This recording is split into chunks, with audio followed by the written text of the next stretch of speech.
Okay, we looked at a few basic things last time. Here we're gonna look at a bit about how this might be able to help you in like math homework or something. So I'm just gonna put a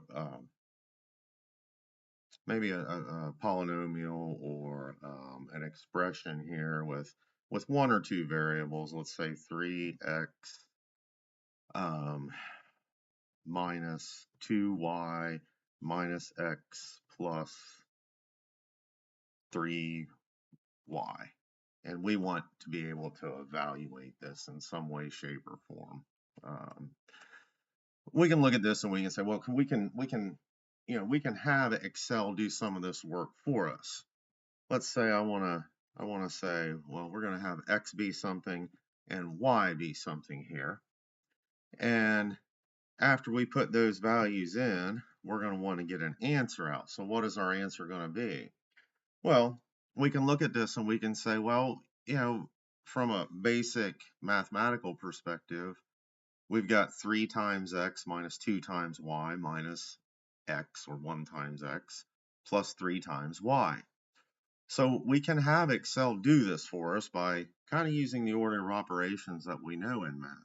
We're going to tell Excel, okay, we want you to do something, so equals, and we're going to do the first term, which is 3 times x. We're going to say 3 times, and then we're going to select the cell we're going to put the x value in, because we can change this if we want, and I'll show you what I mean here when we're done.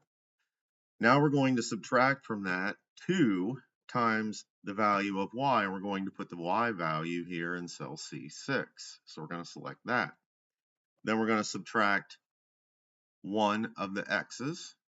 So we'll just select the cell we're going to have the x in, and then we're going to add 3 times our y value. Now, if you'll notice, I did put parentheses around the 3x, the 2y, and the 3y, because that's telling Excel that we want that to be performed before we do anything else. We want to multiply 3 times x and 2 times y and 3 times y before we try to subtract different numbers from different values. So if we do this, right now we have 0 because we don't have anything for x and y. But what if x is 1 and y is 2? Well, then the answer should be 4. And we can check this because 3 times 1 is 3. And 2 times 2 is 4. 3 minus 4 is negative 1. Minus 1 is negative 2. Plus 3 times 2 is 6. Negative 2 plus 6 is 4.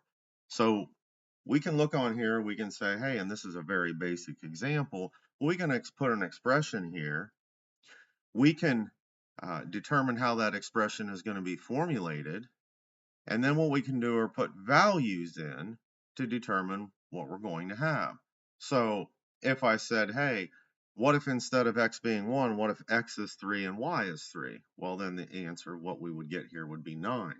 So we can use this to evaluate functions in math and algebra. We can use something like this if we have a return rate, which we'll talk about later in some other videos. But again, just to show you, you can build a little formula here by telling Excel, this is what I want you to do.